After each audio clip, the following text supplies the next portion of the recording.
Muy buenos días, amigos televidentes. Sean todos ustedes bienvenidos a Puntos de Vista de este día. Traigo en el día de hoy una entrevista muy interesante con el general José Miguel Soto Jiménez. Fue ministro de las Fuerzas Armadas, un destacado escritor dominicano y una persona que siempre nos gusta traerle aquí para que ustedes compartan con él muchas de sus informaciones. Yo los saludo como siempre con la hermosura floral del Jardín Ilusiones, su mejor opción para sus eventos familiares y empresariales. Vamos a comerciales, volvemos con todos ustedes.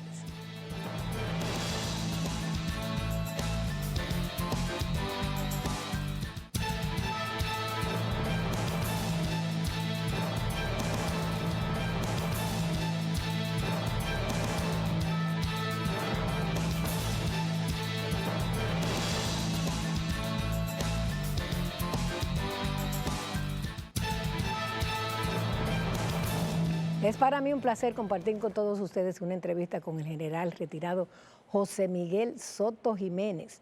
Es ministro de la Secretaría de las Fuerzas Armadas y además un destacado hombre público dominicano y presidente de la Fundación Quinta República. Miembro también de la Dirección Política de la Fuerza del Pueblo. ¿Cómo está, general? Bueno, imagínense ustedes, me siento sumamente complacido y entusiasmado, como siempre, de estar en este espacio. Tengo la sensación permanente, más que la sensación, la convicción de que venir aquí y compartir con usted este espacio es entrar en contacto con las esencias primarias de la televisión mismo. ¿Cierto? Sí, cierto. Y además que usted viene de usted tiene prosapia. Y una estirpe. Estirpe y prosapia también. Y prosapia también. Entonces, como pionera, pero usted viene de un tronco muy ligado fundamentalmente también del periodismo en sentido general. O sea que venir aquí mueve realmente a la complacencia. Wow. Y yo me siento siempre muy complacido de hacerlo y de ferir una invitación que realmente me distingue y me honra. A mí me honra también y me honra que usted recuerde mi estirpe y ese legado que dejó en mí mi madre, doña Pía Rodríguez, que fue la fundadora de Puntos de Vista y a quien recordamos en el día de hoy. Claro, para mí, quiero decirle siempre lo que siempre, más allá de la formalidad que obliga, quiero darle un saludo muy dominicanista a toda la audiencia histórica de este programa. Un saludo también muy leonelista y muy pueblista. Muy pueblista. En sentido general. Y reiterarle lo que siempre le he dicho, no simplemente para complacer los afectos que hay entre nosotros. O para intercambiar piropos. Claro, que obliga a la formalidad, Claro. Que obliga a la formalidad. Sino realmente volver a reiterarle mi satisfacción de encontrarme aquí, que no es la primera vez que yo vengo, ¿verdad? No, ni será la última. No, señor, porque usted seguirá viniendo a Puntos de Vista. Sí, así será. ¿Cómo ve el general Soto Jiménez el país en este momento? ¿Qué le preocupa? ¿Qué cree que debemos cambiar para ser mejores? Bueno, preocupaciones siempre las hay.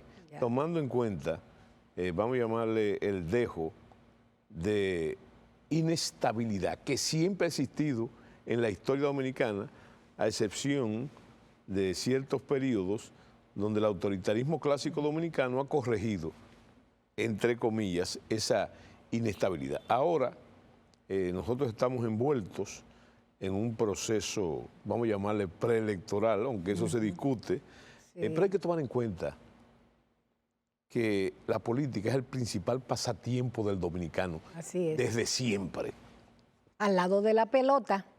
No, hay que tomar en cuenta que la pelota la trajeron de aquí por iniciativa de un señor apellido Sullivan, que era el encargado, o sea, era el enviado de los Estados Unidos, lo que hoy se llama embajador, y que él era un fanático de la pelota en su país. Y entonces él le llamaba mucho la atención esa inestabilidad de crisis permanente que ve aquí, de crisis política permanente, que en aquella época tenía una gravedad, y era que cada partido estoy hablando de inicios del siglo XX. Cuando Concho Primo. Cuando Concho Primo tenía no solamente era un partido, sino que tenía su ejército. Así es. Su banda armada. Así y entonces, por eso que hay que categorizar, que hay gente que dice que nosotros no hemos avanzado muchísimo. Muchísimo. Porque antes esa pasión se dirimía con tiro, a tiro, ¿verdad? Y hemos en un proceso dilatado lograr que con ese papel que se llama el voto, o digitalmente en algunos países, espero que aquí también lleguemos a ese logro, entonces se pueda alcanzar la verdadera meta de la política de Juan Pablo Duarte. Hay mucha gente que no toma en cuenta que Juan Pablo Duarte, lo que era fundamentalmente un político, y él creía que la política, que era la más noble de las actividades, y lo justificaba, porque es que la única capaz de cambiar la suerte de la gente. ¿Verdad? Entonces, cuando se hace bien, general. Sí, claro. No, precisamente, y ese es el tema de su pregunta. Que ahora, en este proceso, dentro de esa pasión que es la política, y ese embajador que le decía antes que nos dispersemos, recuerde que Sullivan se le ocurrió introducir aquí la pelota para calmar esas pasiones que desencadenaban en luchas fratricidas. Y entonces... Y ahora el país está en pelota con el clásico. Espérese, oiga lo que pasa, que Sullivan logró traer la pelota. El primer juego de pelota se jugó a su llegada en Montecristi, luego en Puerto Plata. Y fíjese qué detalle más interesante. Yo creo que Sullivan, después de lograr su objetivo, lo logró a medias o de forma compleja, porque ahora el dominicano no tiene una pasión, sino que tiene dos. Y esa otra pasión es el béisbol, es la pelota. Y fíjese que cómo, y hay que observar políticamente el asunto. El doctor Balaguer, por ejemplo, en sus periodos, nunca descuidó el asunto del financiamiento de la liga de béisbol, ¿verdad? Inclusive había un destacado dirigente que era el presidente de la liga, porque él sabía que el dominicano también tiene esa pasión que en ocasiones logra diferir, distraer el efecto de la primera pasión, Y hay que tomar en cuenta que cuando Sullivan trajo eso aquí había gobiernos que duraban 48 horas y 24 horas, porque lo tumbaban. Como decía don Américo Lugo, decía que la presidencia de la República en esa época estaba expensa del primer agricultor, ¿verdad? O del primer campesino que se le ocurriera levantar el machete. Así es. Bien, hay un tema que es crucial que nosotros discutamos en el día de hoy. El tema de la guerra en Irán. Parece muy lejos, pero podría ser impactante en República Dominicana por los precios del petróleo.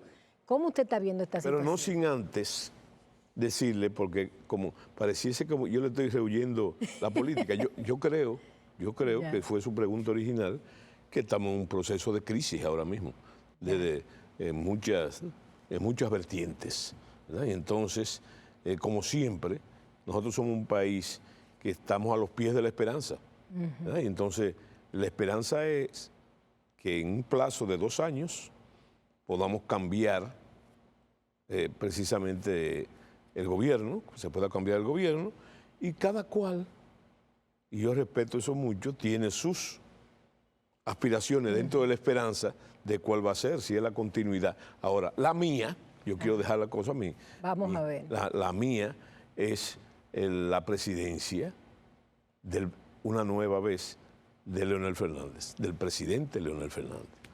¿Cuáles posibilidades usted le ve a Leonel Fernández de volver a la presidencia? Yo le veo muchas expectativas. Y cuando yo digo que le veo muchas, no es simplemente una especulación mía, es que como estoy de forma activa, inmerso a eso, estoy viendo lo que está pasando. Y hay una medida que hay que tomar muy en cuenta. La mejor, yo creo que la ciudadanía está dividida en los que creen en las encuestas y los que no creen en las encuestas. Y también la naturaleza de las encuestas, ¿verdad? Para mí la encuesta valiosa es la que sirve como parámetro referencial para el trabajo interno de los partidos. Pero también la encuesta tiene un factor proselitista, ¿verdad? Y se usa como tal. Y hay un detalle que yo creo que, sin entrar en los porcentajes ni nada, eso hay que tomar muy en cuenta. Cuando se produce el nacimiento de la fuerza del pueblo, al borde de un proceso electoral, creo que nosotros quedamos un 18, en la casilla número 18. Después pasamos a la casilla número 2 y ahora estamos como punteros. O sea que hay un crecimiento sostenido y además usted lo ve en el entusiasmo de la gente. Un detalle, solamente hay que ver lo que pasó en el Clásico. En el Clásico, cuando el presidente Fernández empezó a saludar a la gente, empezaron de forma multitudinaria. Y mira un detalle muy interesante, que hay que observarlo todo. Es un 80% eran jóvenes, jóvenes dominicanos, que dicen, no, porque son los viejos. No, un 80% ahí. Y con esa euforia y ese entusiasmo que da la juventud también. O sea, ¿qué quiere decir eso?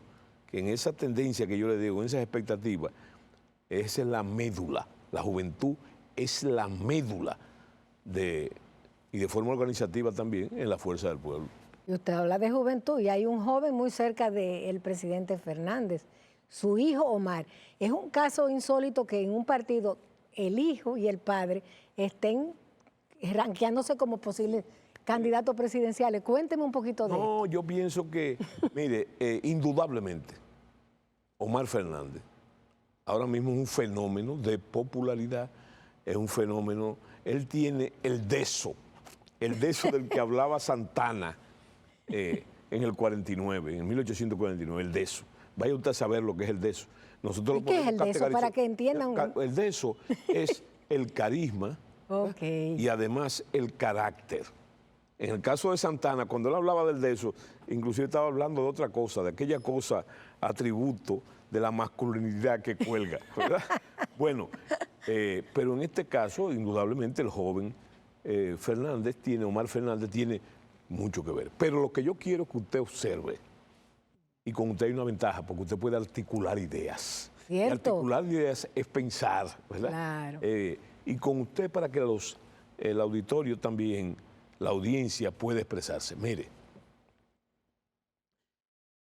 según las mediciones y las encuestas, inclusive muchas del adversario o de sectores proclives al adversario, Omar Fernández es un fenómeno, ¿verdad? Pero lo que yo quiero que usted observe, que tanto Omar, el único partido del sistema que tiene ese capital político de que dos de sus dirigentes principales, en este caso que usted ha dicho, padre e hijo, sean punteros en las mediciones. Eso es un factor sumamente, no curioso, ¿no? Sumamente interesante. Búscame otro partido que tenga ese capital político. ¿O algún país donde pase eso? ¿Dónde puede ser? No. Fíjese, yo soy de los que cree, y eso categoriza a Omar Fernández, yo soy de los que cree que las condiciones políticas no se heredan. Si se hubiese heredar, ese es el problema de las monarquías. Fue el problema de la monarquía y hubo reyes malos y hubo reyes muy buenos y otros muy malos. O sea que no se hereda por la línea genética. Lo que sí se hereda es el ejemplo en ese tipo de familiaridad. Entonces, siempre surge una pregunta, ¿qué podría, ese capital político se traduce en qué? Naturalmente, hay que visualizar lo que es el partido, ¿verdad? Un partido donde priman los organismos y donde el líder fundamental es Leonel Fernández. Pero ¿cuál es la posibilidad? La posibilidad sumamente muy buena, porque imagínense un partido que podrían ser cualquiera de los dos. Cualquiera de los dos. Cualquiera de los dos. En este caso interesantísimo, como usted ha observado, son padre e hijo, ¿verdad? En la política, en la historia política dominicana, eso ha pasado tanto en otras ocasiones, con poca fortuna, ha pasado. Padre, hijo, ni abuelo, pero está ahí. Está ahí como fenómeno. Bien. Yo le voy a decir un caso, por ejemplo, el caso de Buenaventura Báez. Buenaventura Báez su nieto sería después, su nieto o su hijo, sería después presidente de la República, pero después, fíjese ese tramo, pasaron varios años, muchos años, ¿verdad?, para que su nieto o su hijo fuera presidente de la República. Bien, vamos a una pausa, retornamos con el general Soto Jiménez, no se vaya.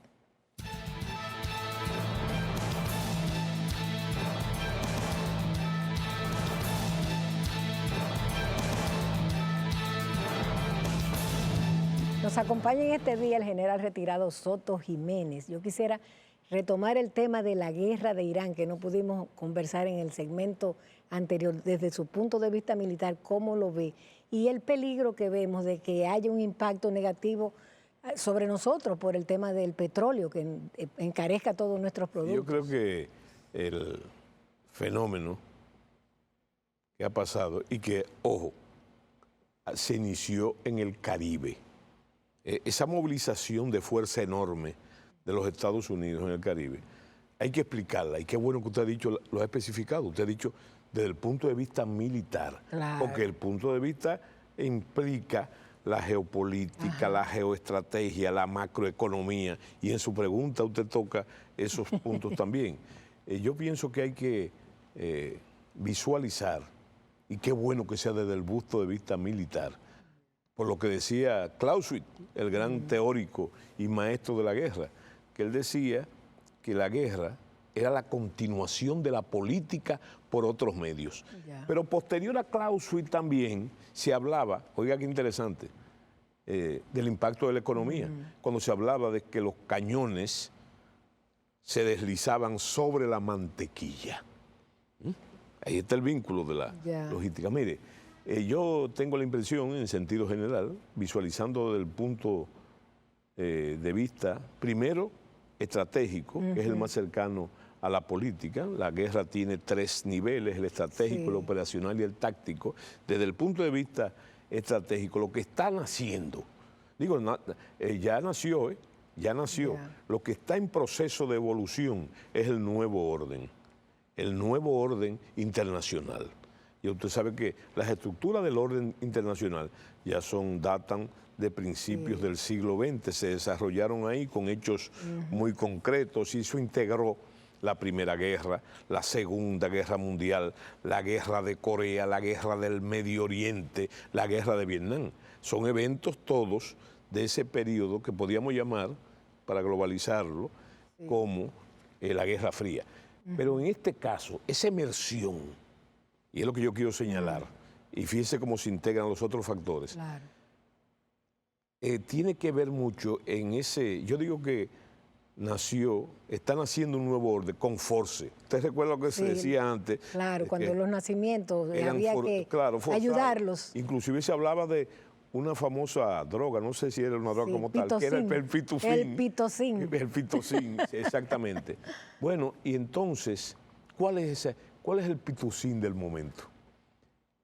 Es militar, porque los Estados Unidos indudablemente es el poder militar más grande del mundo, y eso implica todo, en la correlación de fuerza. Correlación de fuerza es un término soviético, pero lo que nosotros llamamos en términos de buena doctrina militar se llama la potencia relativa de combate. Es la potencia militar determinante. Ahora, ¿por qué? Porque tiene el mayor presupuesto de defensa, ya no de defensa, de guerra. De guerra. El nombre se lo cambiaron ellos mismos, los Estados Unidos, sobre la faz de la tierra. Es más, hay una comparación que no es exactamente ortodoxa, de que si usted junta el presupuesto de defensa de las otras potencias competidoras, no llegan a la mitad de lo que gastan. Entonces, eso no es una abstracción, eso es un hecho que se ha categorizado con poder. Y ese instrumento militar poderoso, el más poderoso de la tierra, está en manos de una voluntad política como la del presidente Trump, que tampoco está engañando a nadie. Recuerden que Trump, en su campaña, en su última campaña, él prometía e invitaba a hacer una América más grande. Ahora, ¿más grande en qué? En más rascacielos, en más vías de comunicaciones, en más vías ferroviarias o en tecnología industrial. No, en influencia, en poderío hegemónico mundial. Así es. Del que los ciudadanos norteamericanos están muy empoderados, tomando en cuenta también, y eso hay que tomarlo en cuenta, de que los Estados Unidos en su historia es un pueblo guerrero. Desde antes de la famosa Revolución Americana. Cuando se hablaba del Big Stick, el gran garrote. El Big Stick fue ahora en el siglo XX, a principios el Big Stick, la política del garrote de Roosevelt. Pero hay que ver mucho más para atrás, hay que ver, bueno señores, la guerra de secesión se calcula que murieron 1 millón de muertos. De 1861 a 1865, señores, que coincide con la fecha de la restauración, de la anexión y restauración de nosotros. Mire, costó 1 millón de muertos. Y entonces es un pueblo guerrero, ¿verdad? Y entonces, esa es la situación. ¿Qué es la parte que a mí más me interesa y hasta celebro? La parte que más es la lucha que parece ser definitoria y definitiva contra el narcotráfico. Cuando yo estudiaba en el 88 el curso de Estado Mayor en los Estados Unidos, ya se visualizaba que el sustituto de la amenaza de la subversión comunista internacional de esa época era la droga. Pero fíjese que ahora, por una serie de deflexiones de antiguas administraciones norteamericanas, sobre todo los demócratas, o los liberales, en sentido general, se había tomado un cuerpo de permanencia y el hecho de que ellos sean el mercado o eran el mercado más grande de la droga. Pero ahora la corona del pastel, la fresa del pastel, y es la que yo me alegro, es la lucha contra la droga. La lucha contra la droga. A propósito de eso, el presidente Trump se reunió con presidentes latinoamericanos para formar lo que él denominó el escudo de las Américas contra el narcotráfico. Contra los carteles. Explíqueme cómo lo ve esta decisión. Ahí es lo que yo le digo. No solamente es de especulación, hay una voluntad política, ¿verdad? Con carácter hegemónico y con mucho poder militar que está determinado a acabar con los carteles, pero no por acabar con los carteles, sino por el daño que eso hace, primero a los Estados Unidos y a todas nuestras democracias. A toda nuestra democracia. Entonces, hay esa determinación, ¿verdad? Todo lo demás es discutible en términos teóricos, en términos especulativos, pero eso es un hecho. Eso es un hecho. Por cierto, que he visto una noticia interesante, el impacto aquel de la suspensión de las actividades de la DEA por un caso interno que no se ha delimitado muy bien. Volvieron a reabrir la oficina de la DEA. Un comunicado de la señora embajadora norteamericana entonces anuncia la reactivación, la reinstauración de eso. Que por cierto, quiero que usted me permita hablar de la embajadora norteamericana, la señora Campos. Mire. Lía Campos. Lía Campos. Qué interesante me resulta esa señora. Recuérdense que yo viví en los Estados Unidos, viví como agregado militar, como agregado de defensa y estudié también allá en el plano militar. Si usted ve todo el accionar de esa embajadora y de su carácter. Fue miembro de la CIA. Sí, pero y muy ligada a la seguridad, pero a mí más que eso me llama la atención en su accionar aquí, que esa señora la embajadora tiene un conocimiento de los símbolos emblemáticos de la dominicanidad, de nosotros, de nuestra cultura. Solamente hay que ver los pasos que ella da y las visitas que hace. Cuando llegó, se paró en la catedral a orar. Precisamente, ¿verdad? Precisamente. Bueno, y después se visitó el este. Sí. O sea que ella ha topado, ha inferido en todos los símbolos. Y nosotros que vivimos hablando de intromisión y de qué sé yo qué cosa, ¿verdad? Fíjese que ella no actúa en función de eso, ella actúa con mucho carácter en función y para complacer esos símbolos Así es. y decirle que ella los conoce, que ella los conoce fundamentalmente. Bien. Entonces eso hay que celebrarlo. Bien. El accionar de ellos, el accionar de eso. Bien, pues con esta celebración tenemos que concluir esta parte de nuestro programa Punto de Vista del día de hoy, agradeciendo al general Soto Jiménez esta interesantísima, esta brillante participación suya aquí en Puntos de Vista. Y no sin antes, quiero señalarle algo interesante. Ya. Mire, usted recuerda que a principios de este gobierno, bajo el liderato del Instituto Duartiano, Sí. los dominicanistas comenzamos a marchar, Ya. ¿verdad? Y entonces nosotros decíamos y repetíamos lo que ella, la embajadora, Ajá. acaba de decirnos en la presentación Sí. de la Cámara de Comercio.